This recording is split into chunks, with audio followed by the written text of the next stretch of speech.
cloud over the whole Middle East, and now they want to make a deal. They want to make a deal. They want to see if they can work out a deal with us, and we'll be doing that probably. But that was a terrible cloud that you had to live with for a long time. 22 years they were thinking about doing that, the B-2s. That was even before the B-2s. Those B-2s, what machines they were, they flew in, they were undetectable, and they dropped their payload, and every single bomb hit its exact mark, which was a shaft going deep into the mountain. And every single one of them hit, and it was total obliteration. And then I was criticized by some of the fake news for saying the word obliteration was too strong, perhaps. They had no idea. Nobody saw it. 3 days later, when the Atomic Energy Commission went, they said it was total obliteration, beyond obliteration, they said. But they want to make a deal. We'll see what happens. This week, our countries also signed groundbreaking agreements on civil nuclear energy, critical minerals, and artificial intelligence. And I want to congratulate a lot of the great American leaders, business leaders that are in the room. And you'll do a great job for Saudi Arabia and for a lot of other people in the room that are buying your product, taking your product, and using your product. All of that is in addition to the $600 billion investment in the United States that Saudi Arabia announced during my unforgettable visit there last spring. Well, I said, could you try and get that up to $1 trillion? And yesterday, the Crown Prince announced that the number that they'll be investing in the United States is $1 trillion. So that's really an honor.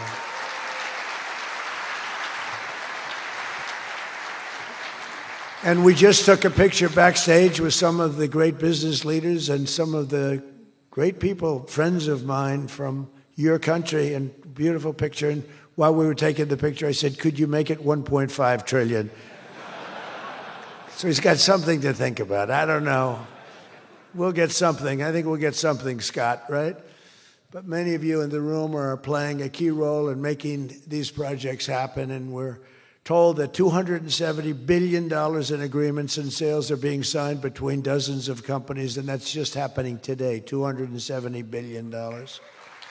That's big stuff.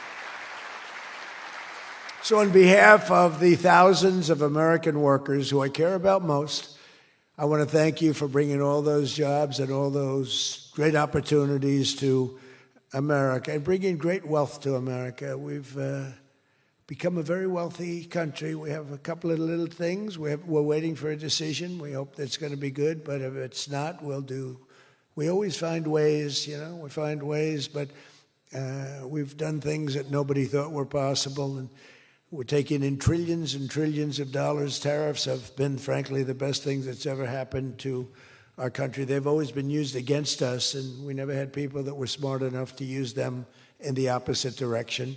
But now you do, and we have taken in trillions of dollars, and it's been absolutely amazing. We're going to be doing a dividend to the people, low and middle income, moderate income people, of at least $2,000. In addition to that, we'll be paying down debt very substantially. It's the kind of money we're taking in. And really, countries that took advantage of us are no longer taking advantage of us. Friends, some of our friends treated us far worse than our enemies on trade anyway, and we've got that all straightened out. And everybody's happy. They respect us again. It's like one of those things. I think they like us better, and they actually respect us, and it works out much better for us, too. But I especially want to thank our numerous Saudi friends here today, including the ambassador to the United States, a friend of mine, Princess Rima. Thank you very much. Great job. Great representative you have. You sent a good representative. And many distinguished ministers and members of the cabinet, governor of the Public Investment Fund. Where's Yasser? Yasser's here someplace. Sometimes I see him dressed both ways. I don't know. It's cooler that way. I'd dress that way if I could. Yasser's terrific. He's a terrific man, actually. So thank you very much, Yasser. And Secretary Scott Bessent, who's been fantastic. Where's Scott? We're thinking about him for the Fed, but he wants no part of it. He likes being Secretary of the Treasury. I think we'll leave him. So let's cross your name off, right? Officially, right? Remember, you said that. I love the Fed job. To me, it's the easiest job in the world.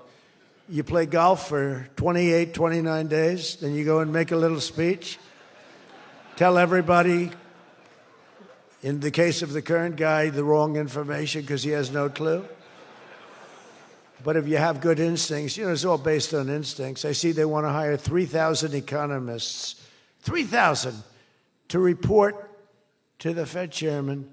What are they going to do? Take all this information? 3,000 economists. That's why they're spending $4 billion on renovating a building that should have cost $25 million to do. They should have spent $25 million. They're building a basement into the Potomac River.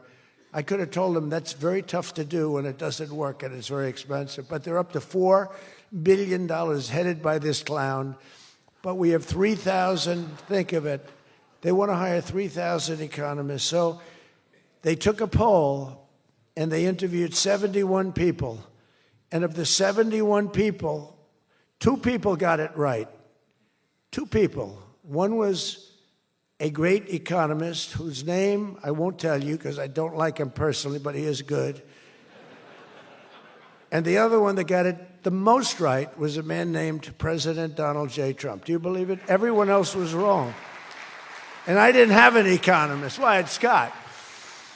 But we got it right, didn't we? Huh? We got everything right. Doug Burgum, where's Doug? Will you please drill a little bit faster? Between him and I'll tell you, you and Chris was great on television, and he's setting records. They're setting records, but I'll never be satisfied.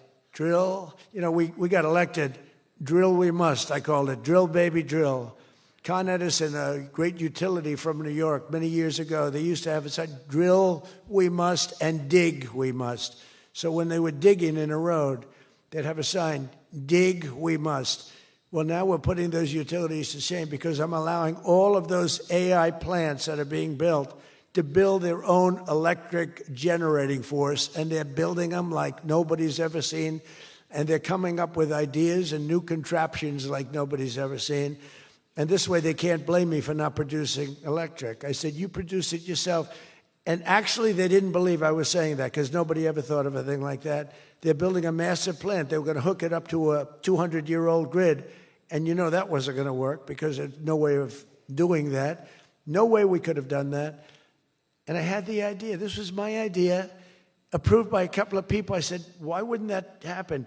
They're building a plant for $50 billion. If you build a shopping center for $50 million, it's okay. It's not a bad shopping center. $500 million, you're talking about top of the line. $50 billion. So when it was first explained they're spending $50 billion, I said, no, you mean 50 million. No, sir, we mean 50 billion. And then I saw some of them that were the size of Manhattan. I said, they did mean 50 billion. And I said, well, what you're going to do is with that, how would you like to build your own electric generating plant? And they looked at me like I was crazy because something like that, they really didn't understand it. The smart guys, they didn't understand it. They said to me at the next meeting, sir, the biggest problem we have will be electricity. I said, you don't understand.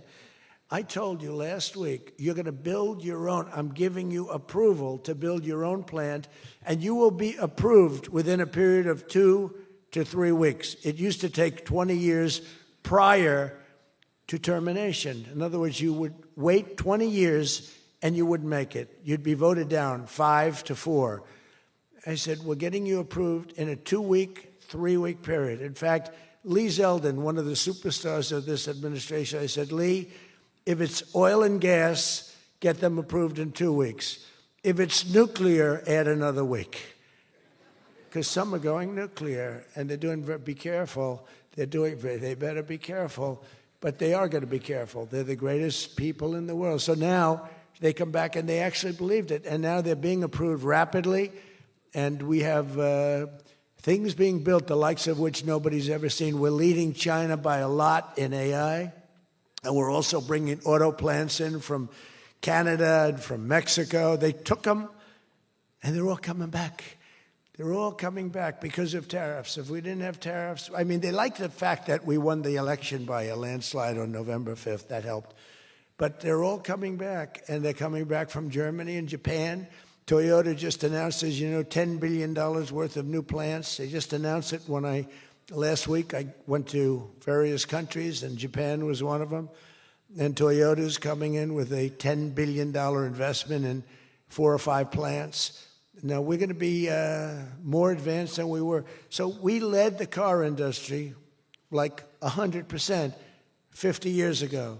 We led the chip industry 30, 40 years ago. We had 100%. Then people came in and started taking it. I don't blame them, Taiwan, et cetera. They took 100% because we had no president that protected our industry.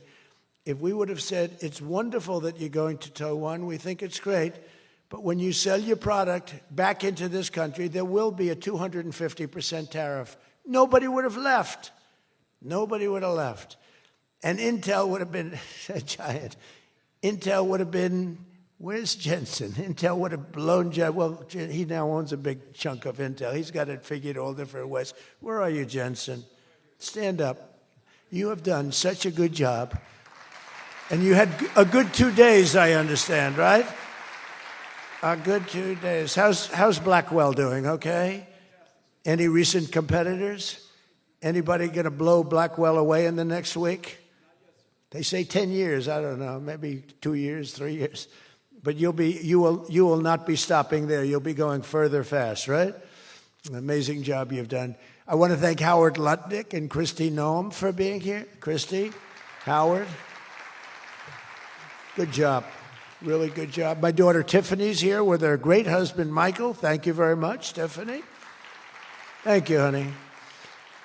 She was a great student. She went to Georgetown. She was a great, great student, and she finished really right at the top, and we were proud of you. And she was so proud, and her graduation got canceled because of COVID.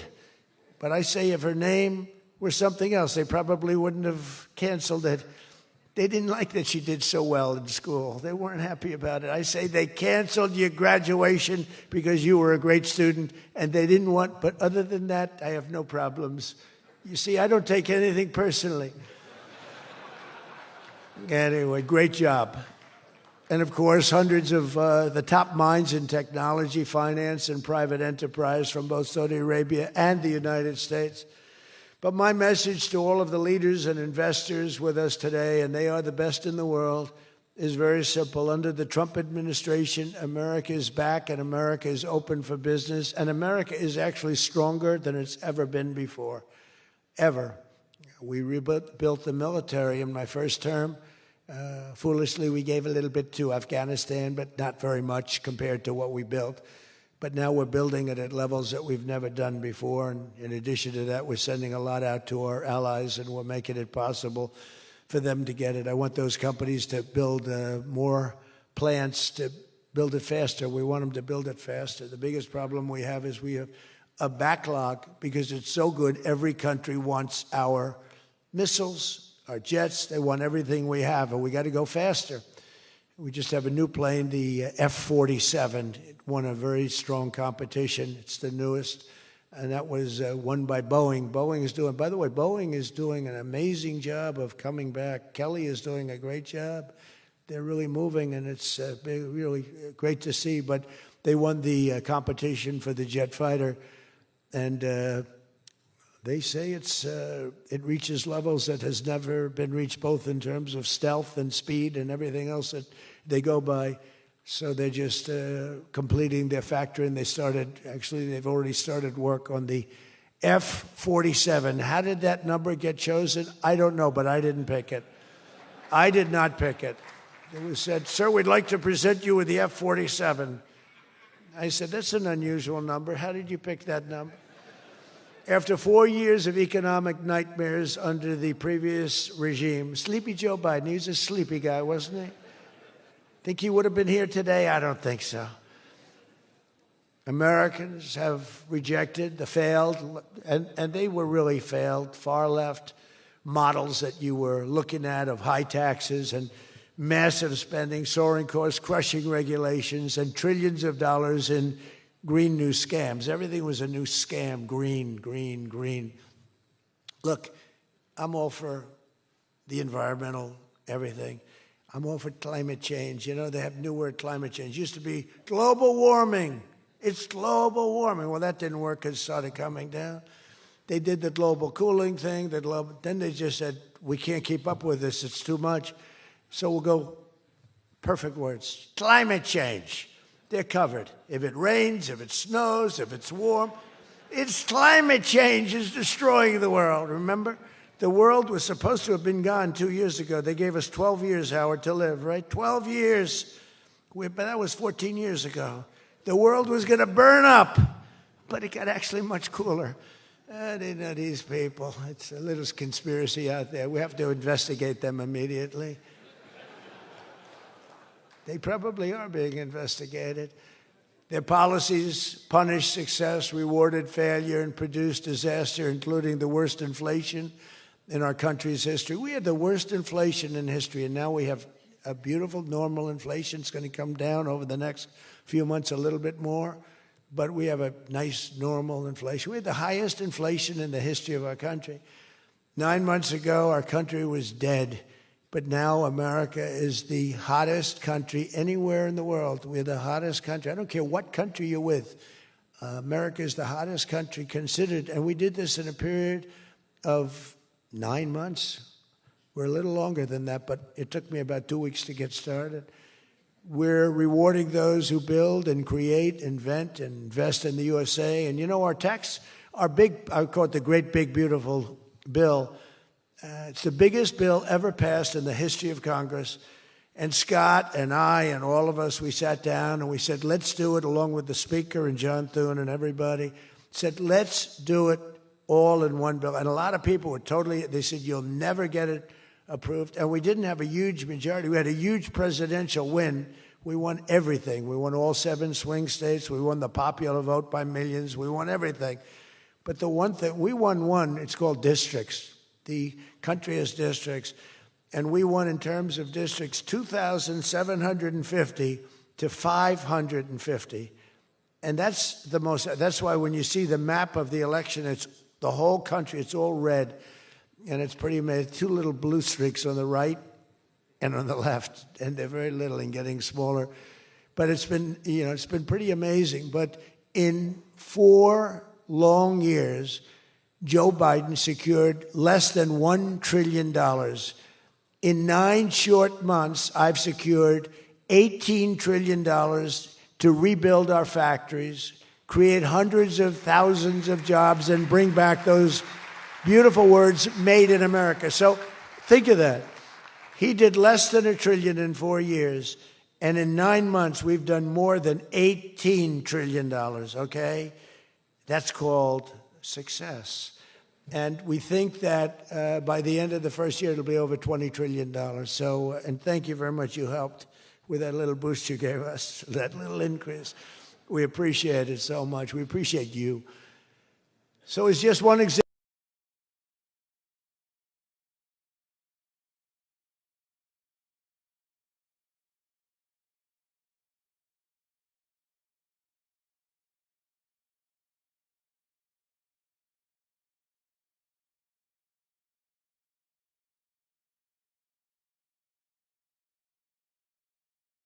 Workers at GE Aerospace. I think he's here. Where is he? Stand up.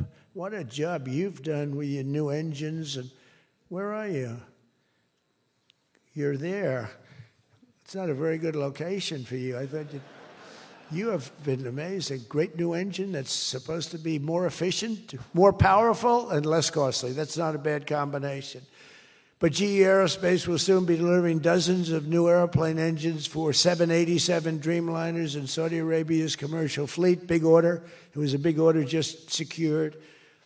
Every new job and every new factory created by these announcements builds up our middle class and really strengthens the industrial backbone of America. And, you know, I view it differently. I used to view it as it's great, great, great. The stock goes up. I view it, everything as jobs now because I don't care. I care about jobs. And we have more jobs. It was just announced we have more jobs right now than we've ever had in the history of our country. Those are big numbers. You know, it's like crazy. It's just a great stat. More jobs today than we've ever had in the history of our country. And we're going to be producing a lot more. A lot more are coming. In my first term, we built the greatest economy in the history of the world, and now we're do it again, but this is really bigger and better and stronger. The first term, we had what was considered the best economy that any president has ever had. That's nice. And we got hit with COVID, remember? And we did a great job with COVID, but that was a horrible thing for the whole world. The whole world suffered. Your country suffered. Everybody suffered. And despite that, we had the greatest economy. And before that, forget it. We blew it off the charts. I'll never forget, I met with pollsters the day before I got the news about COVID, but I met with two pollsters because we were starting to think about the next election. They said, sir, if George Washington and Abraham Lincoln came back from the dead and they aligned and they went for the president, vice president as a combination, you'd be beating them by 25 points. And then the next day I was told that something strange is happening. There's a lot of death being reported in a certain country. I won't tell you which one because that country is well represented here, but you know which one. And thousands and thousands of people are dying. And I said, that's strange. What would that be? And it turned out to be a disaster for the world. There's, nothing has been seen like that since 1917. I always thought that when I heard pandemic or anything you want to call it, but I always thought that was like an ancient phenomena, that could never happen in modern times, but it did. But we did a great job with all of the things that we did with the vaccines, with the so many of the drugs that we came up with, making you better. Regeneron, as an example. Regeneron was fantastic. I give them great credit for what they did. But we did great, and then we started doing the gowns and the masks and the goggles and the ventilators. We were sending ventilators all over the world. We became the king of ventilators. But what a period of time that was for all of us. But despite that, we had the greatest economy in the history we had the greatest economy in the history of the world. And I'll tell you, it was an amazing time. But this looks like it's going to be blowing it away, because when these plants, which are being built now, and many are going to be started very shortly, many, but when they open, we're going to see numbers the likes of which nobody's ever seen before. And, in some cases, you're building extremely complex plants. You're building plants to make computers and to make telephones, to make a lot of different things, missiles. But you're building plants that make things that are very detailed, and you have to have great knowledge. And you're coming here and you find, if we don't have people that did that before, we are allowing you, and I may take a little heat. I always take a little heat from my people, the people that love me and the people that I love. They happen to be toward the right of center, toward the right. Sometimes they're way right.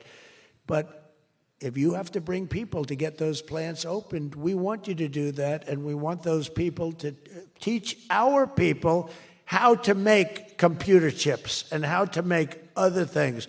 You can't come in, and I'm explaining, you can't come in, open up a massive computer chip factory for billions and billions of dollars like is being done in Arizona, and think you're going to hire people off an unemployment line to run it. They're going to have to bring thousands of people with them, and I'm going to welcome those people. Now, I love my conservative friends. I love MAGA, but this is MAGA. And those people are going to teach our people how to make computer chips, and in a short period of time, our people are going to be doing great, and those people can go home where they probably always want to be. When people are born someplace, they tend to want to go, and we have the greatest country in the world, but they want to go. But they're going to do. We had one case in Georgia where a battery factory. Batteries are very dangerous to make. They're complex, much more complex than people understand. And they spent $1 billion to build a factory. And they were told to get out. And I said, stop it. Don't be stupid. And we worked it out. And now they're teaching our people how to do it. But they're going to have to spend, Jensen, I don't think you can open up a big plant with your friend from Taiwan where we're going to have 40 or 50% of the computer chip business I don't think you can do that with people that don't even know what a chip looks like. Do you agree with that? So somehow, the people that are against us are really, really smart. They're unbelievable patriots, but they just don't understand. Our people have to be taught. This is something they've never done. And we're not going to be successful if we don't allow people that invest billions of dollars in plant and equipment to bring a lot of their people from their country to get that plant open, operating, and working. I'm sorry. So my poll numbers just went down, but with smart people, they've gone way up. They've gone way up. And I mean that. So for those of you that are doing the plants, you're going to have all the help you need, and you're going to do a great job. And you're going to teach our people how to do it, and our people are going to be just as good as your people ever were in not such a long period of time. Since the election, the stock market has set, and this is a little more than 9 months, 46 all-time record highs. And the growth is now amazing, and it's lifting up the Americans and American economy like nobody's ever seen before. It's the biggest. There's never been a period of time like this. Wages for hourly workers are rising at the fastest pace in 60 years, and real wages for construction workers are up $2,200 a year, and that's good, and that's spending. They're going to spend. They're going to buy many of the things that you're making. In 9 months, we've lifted over 600,000 Americans off food stamps, and that's happening rapidly. You know, when we had the problem 2 weeks ago on the SNAP, and they talked about all of this, the numbers. So when I left, which was a rigged election, by the way, but that's okay. You know, they used to go crazy. I'd say rigged election. Oh, nobody complains anymore because now they realize it was, and it's been proven, and it continues to be proven. But when I left, that number was $7 billion. Now it's $47 billion.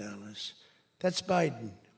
So if you think about it, if Kamala, who's the same basic thing, grossly incompetent, he was incompetent, they're all incompetent because their policies are incompetent. Open borders, men playing in women's sports, transgender for everybody. I mean, they got the worst policy. I don't talk about it too much because if I talk about it, they might change. So, no, I don't talk about it. I tell people, don't talk about it. Wait till 2 weeks before the election and hit the hell out of them. Right? We talked about that, right, Elon? He said, we wait 2 weeks before. It's almost like you're in a war. Don't shoot yet. Don't shoot. Hold your fire. The enemy's rushing. Hold your fire. Don't shoot. Okay, now you can go. 2 weeks before. But I watched a guy the other day, a congressman, fighting for men playing in women's sports. And the new weightlifting record for a certain weight was just set. The man was 119 pounds higher than a woman champion who was a phenomenal champion. Beat her by 119, and he was an average lifter prior to transitioning. A lot of the Saudis are sitting here saying, what the hell is he talking about, transition? They don't do a lot of transitioning. They're sitting here, the Saudis are saying, what is he talking about? They're saying, what do you mean women are playing against men? No, that doesn't happen, does it? Yeah, it does. These people are crazy.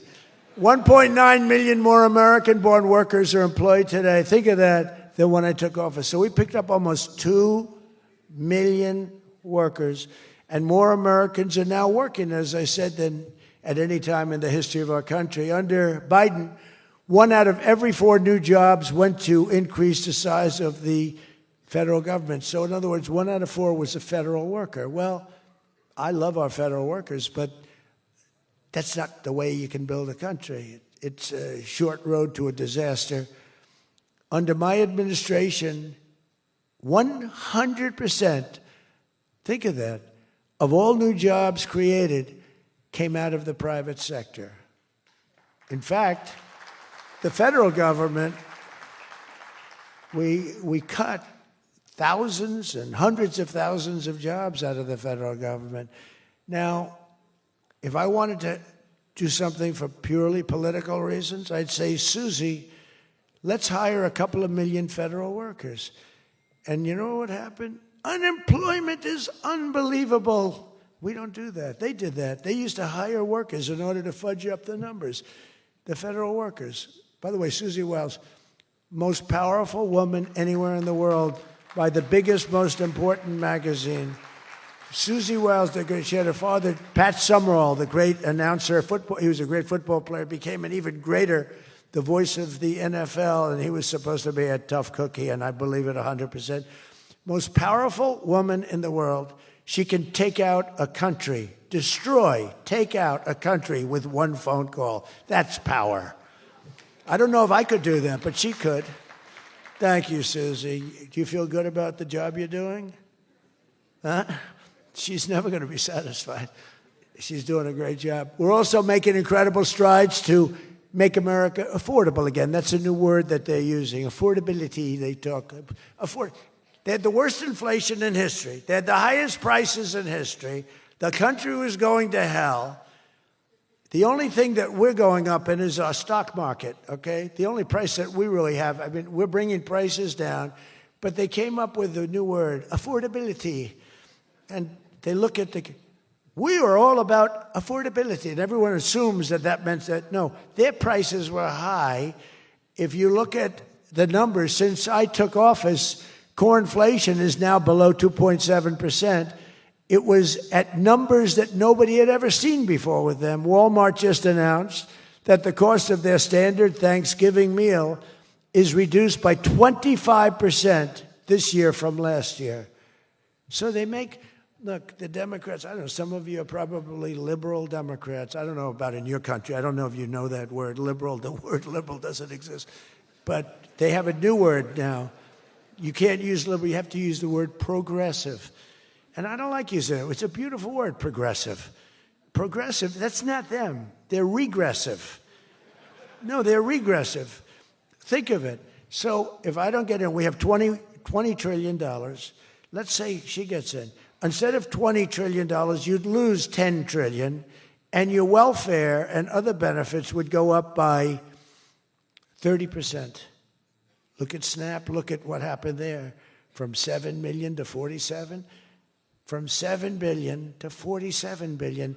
It would be that. So we would lose business. Countries and companies and people would flee our country. They would flee, and all of the other things would go up. In other words, would end up with a shell of a country, and I'm being nice when I use the word shell. This country would have been in big trouble, and I don't want to get him in trouble, but that gentleman right there, the most respected man in the room, that's today because we're here. Most respected man, I have to say that. Don't worry, when I'm with other countries and the leaders sitting there, I say the same about them. Don't worry. Don't get carried away. No, the most respected, one of the great leaders, he told me when I was in his country, he said, and I use it all the time. Sometimes I refer to him because I have great respect for him. I figure it sells better. But he said exactly these words. He said, it's amazing what you've done. 1 year ago, your country was dead. And now you've got the hottest country in the world. You were the first one that said that. And I've used your name hundreds of times. I use your name, I say, that king of Saudi Arabia said. But anyway, but it's true. We were a country that was in really bad trouble. We were a country that would have been dead, I believe, within a year or 2 years after the election. We were headed in a very bad direction. And now we're headed in the best direction I think that we've ever been headed. According to the USDA, Turkey is down, think of that, 33%. And I'm not talking about the country of Turkey. He's doing fine. Erdogan is doing good. Just want to, I don't want him calling me. I'm not down 33%. He's a friend of ours. We got to take care of our friends. Since March, egg prices are down 86%. Think of 86%. Many other prices are down in a similar number. When I first came into office, my first 3 days, I had a news conference, and they started screaming at me. Those people, that's a lot of people back there. Look at all the fake news. They started screaming at me, eggs, eggs. I didn't know anything about it. I said, what's going on with eggs? They're up quadruple. I said, I've only been here for 3 days. And we'll work on it. And we got them down very substantially. They said, don't buy eggs for Easter. At the White House, we have an Easter egg hunt. We buy thousands of eggs. The people come from all over, thousands. They asked me, sir, would it be possible this year to buy plastic eggs? I said, I'm not buying plastic eggs. The kids are going to pick up an egg. They're going to, what the hell kind of an egg is this? And we bought maximum number of regular eggs, and we got the prices. Brooke Rollins did a great job, Department of Agriculture. She did a fantastic job. And eggs are way down now. Mortgage rates are down despite the Fed. I mean, Scott, you got to work in this guy. He's got some real mental problems. No, there's something wrong with him. It's just sweet. I'll be honest, I'd love to fire his ass. He should be fired. Guy's grossly incompetent. And he should be sued for spending $4 billion to build a little building. I'm building a ballroom that's going to cost a tiny fraction of that, and it's bigger than the whole thing put together. You got to work on him, Scott. The only thing Scott's blowing it on is the Fed. Because the Fed, the rates are too high, Scott. And if you don't get it fixed fast, I'm going to fire your ass, okay? I can't tell you, Scott, sir, don't fire him. Sir, please don't fire him. He's got 3 months to go. Don't fire him. I want to get him out, Scott. Please. He's the voice of reason. You're very lucky you have him, I'll tell you that. Done a good job. I think Howard's a little bit more for firing him. Right, Howard? I think Howard would say, get him the hell out of there. Anyway, well, congressional Democrats wanted the largest tax hike in history. They wanted to raise your taxes by 42%, 44%. I proudly gave you the largest tax cuts in American history. Don't forget, the great big beautiful bill doesn't kick in until January 1st. So all these numbers that you're reading about, all these great numbers, that's without the tax cuts. The tax cuts take effect on January 1st, and that's no tax on tips, no tax on overtime, and no tax on Social Security for our great seniors. Even people that go buy a car, they've never had this. You know, middle-income people don't know what the word deduction is. They don't know. This room, they live on deductions. Me too. How much of a deduction do I get? We all live on it. Middle-income people, they don't know about that. They don't really have deductions. We're giving them a deduction on the interest if they buy a nice Tesla car and they borrow the money. You're so lucky I'm with you, Elon. I'll tell you, has he ever thanked me properly?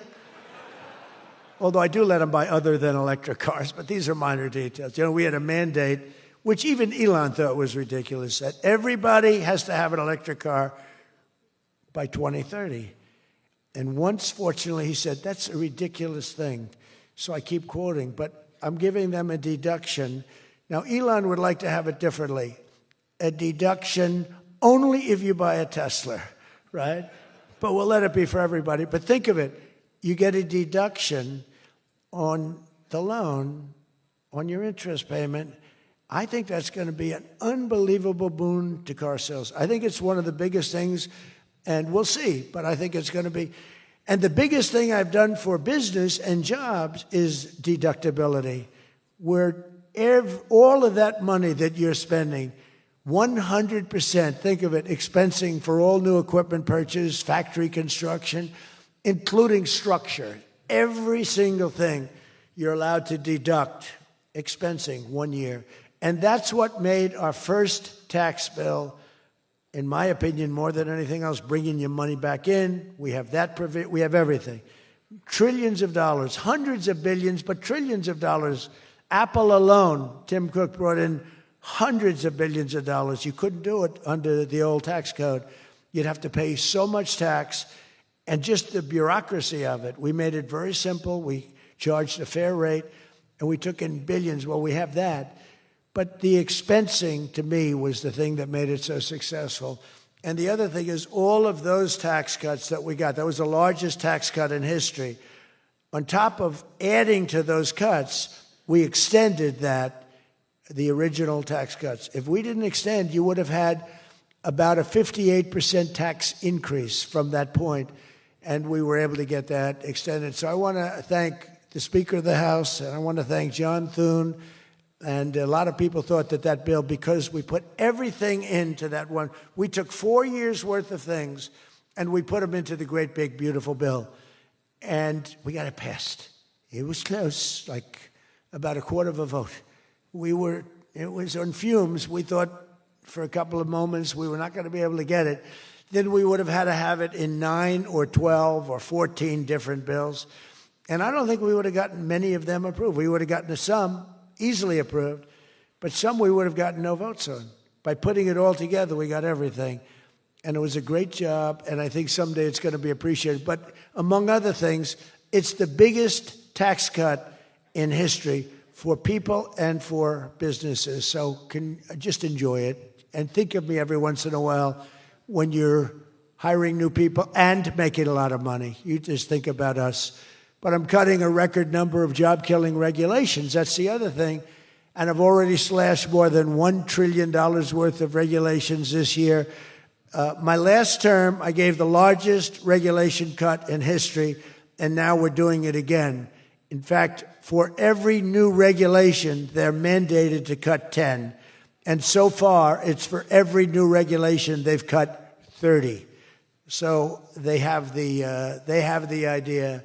And very importantly, we stopped Joe Biden's radical crusade to kill oil and natural gas. Somehow, I don't think Saudi Arabia would like me too much if we decide to kill oil and natural gas. There's nothing like it. It works. Windmills don't work.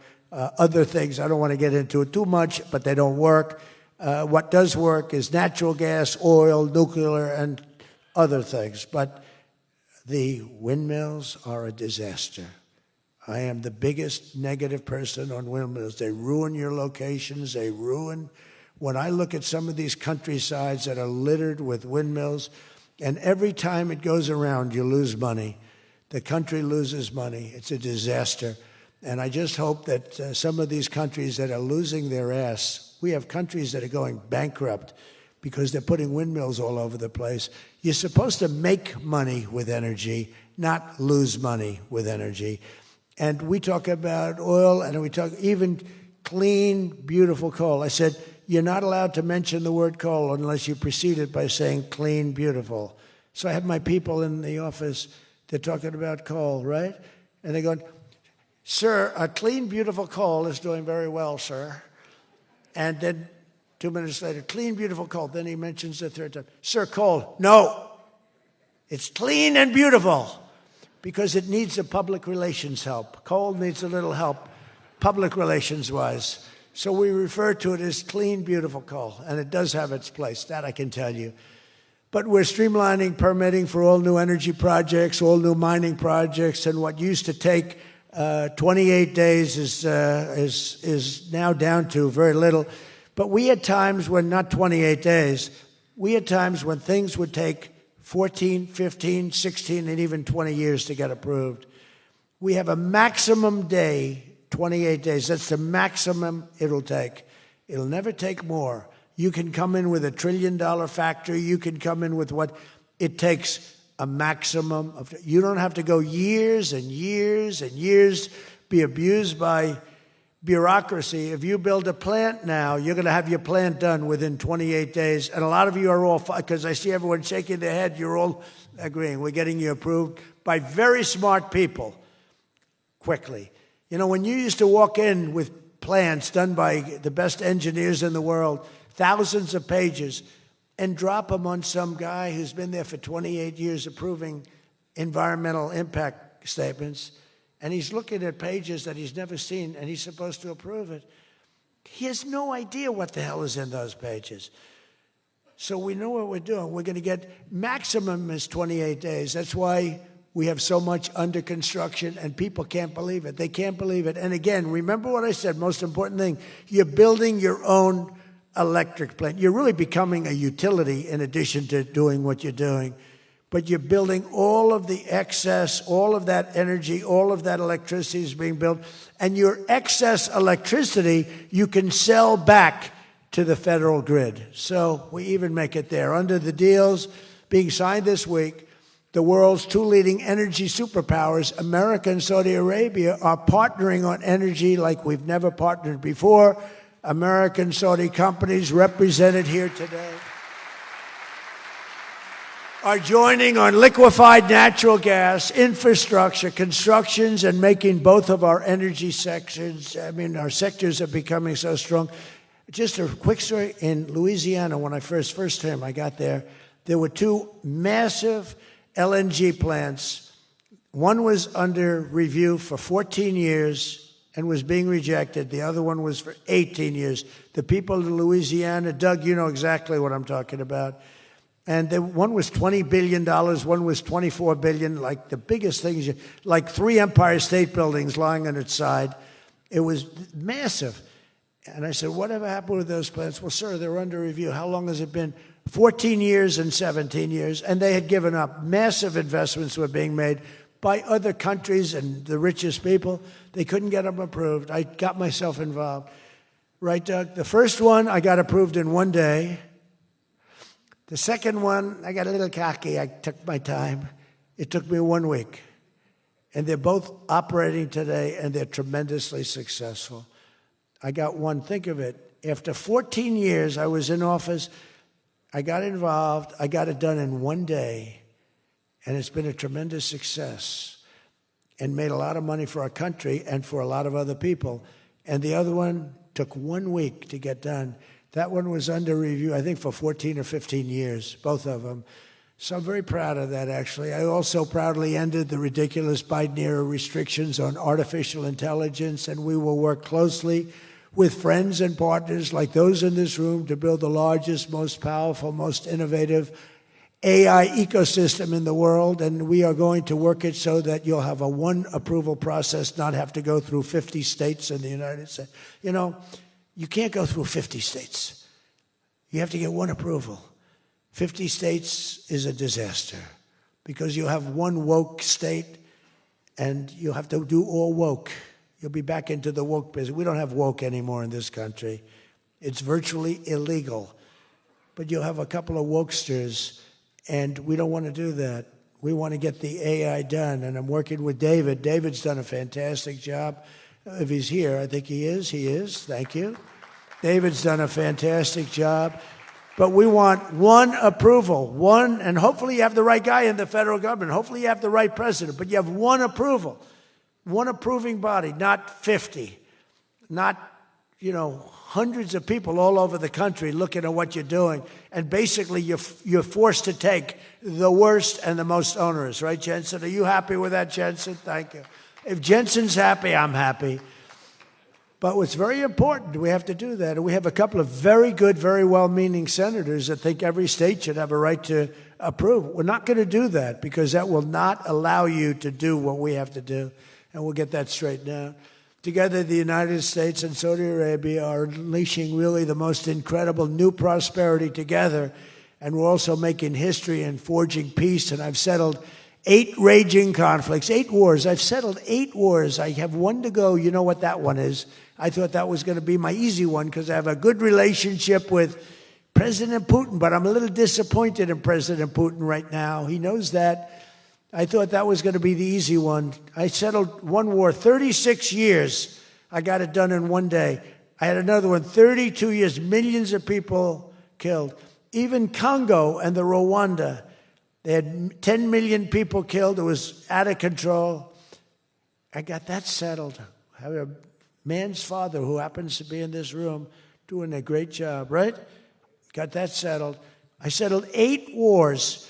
And I'll tell you, His Majesty would like me to do something very powerful having to do with Sudan.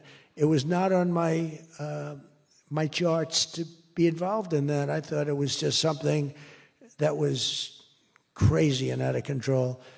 But I just see how important that is to you and to a lot of your friends in the room. Sudan, and we're going to start working in Sudan. I didn't think that that was one that was going to be so easy to do, but we're going to start working. Mohammed said, yeah, thank you. Thank you to you. No, it wasn't on my charts because I'm good at settling disputes. And I've always been. I've done very well with that over the years, even before this. But, I was talking about the different wars, and look, India, Pakistan, they were going to go at it, nuclear weapons. I said, that's okay, you can go at it, but I'm putting a 350% tariff on each country, no more trade with the United States. No, you can't do that. I said, I'm going to do it. Come back to me, and I'll take it down, but I'm not going to have you guys shooting nuclear weapons at each other, killing millions of people, and having the nuclear dust floating over Los Angeles. I'm not going to do it. They said, we don't like that. I said, I don't care if you like it or not. So I was all set. I told Scott, 350% tariff to settle that war. If you don't, we'll make a nice trade deal. They were in the midst of a deal. Now, no other president would have done that. Another guy would have, like Joe Biden, doesn't even know what countries we're talking about. He wouldn't have any idea. There'd be no tariffs, no nothing. Just the whole world would go to hell. But no, I used tariffs to settle all these wars. Not all of them. 5 of the 8 were settled because of the economy, because of trade, because of tariffs.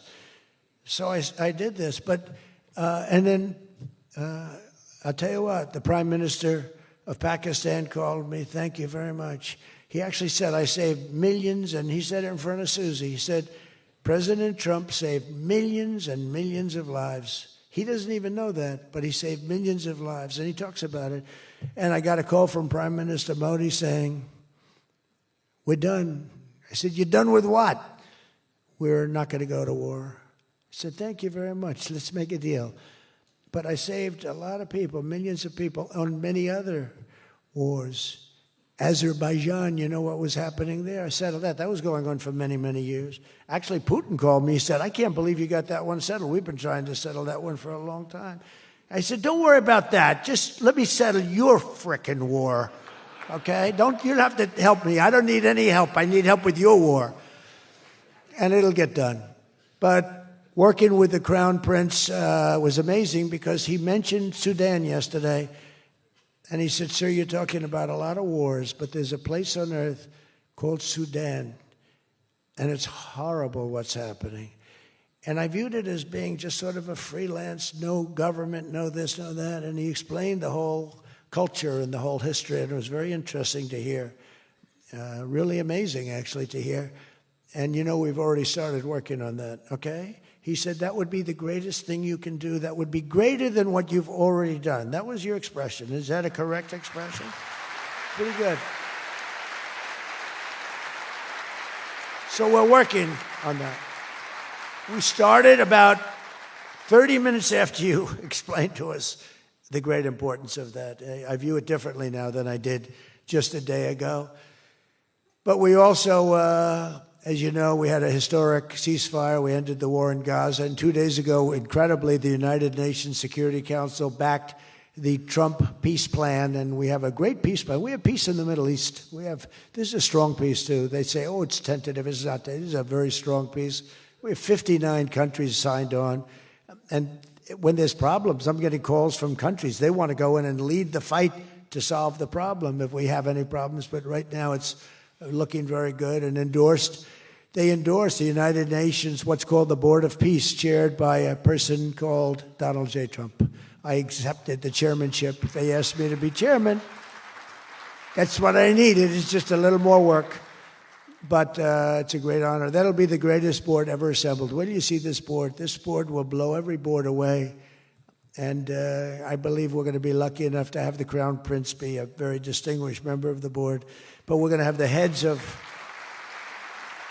the Board of Peace, and I think it will go long beyond Gaza and the Middle East. I can see that going long beyond. There'll never be anything like this in terms of, I know you all have wonderful boards, but this is going to blow it away. It's going to blow them all away, and it's going to do some really good. So in the coming months, the Crown Prince and I are going to ensure that the ceasefire and everything else that's going on that's so positive in the Middle East. Hard to believe. I mean, I've grown up, peace in the Middle East. I used to hear peace, peace, peace in the Middle East, but never happened. We have peace in the Middle East. It's an amazing thing. Nobody thought, 3,000 years they talked. Nobody thought it would happen. In just 9 months, our administration has achieved more than most other administrations achieve in 8 years. And We're leading again in just every country. We want to win. We want to win for you. We want to win for ourselves. We want to help our allies. We want to change our enemies. We want to change our enemies. I'm being nice when I say it that way, but we want to change them. And if they don't change, we're going to be nasty. But hopefully we're not going to have to be nasty. But we want the world to prosper. We want the world to be safe.